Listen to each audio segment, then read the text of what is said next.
If Steam downloads are stuck, running slowly, failing to update games, or even showing network-related errors, clearing the Steam download cache can often fix the problem. So in today's video, we are going to show you how to clear the Steam download cache and get your downloads working properly again. So the first thing that you need to do is launch Steam on your computer and make sure you are logged in into your account.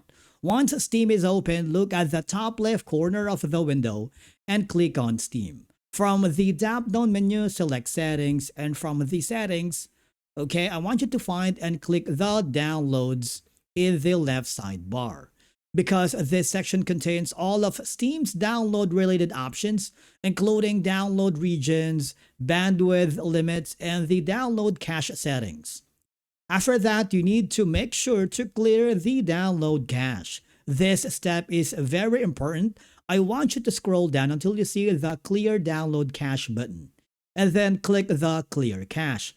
Now, Steam will display a warning message letting you know that you'll need to log back into your account after the cache is cleared. And of course, you need to click Confirm to continue.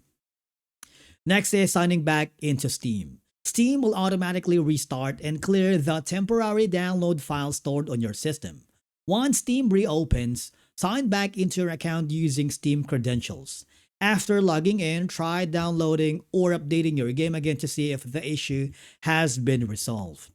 And then you want to make sure to do these troubleshooting steps. For example, if clearing the download cache doesn't fix the problem, you can also try changing your download region in Steam settings, or you can start your router or modem, temporarily disabling VPN or proxy services, and verify game integrity.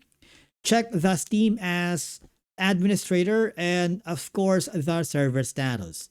Now these additional steps can resolve more persistent download and update issues. Basically, that's it for today's video on how to clear the Steam download cache. It's a very quick and simple fix that can solve many common Steam download problems, including slow downloads, stuck updates, and network issues. Thank you so much for watching. We will see you again in the next video.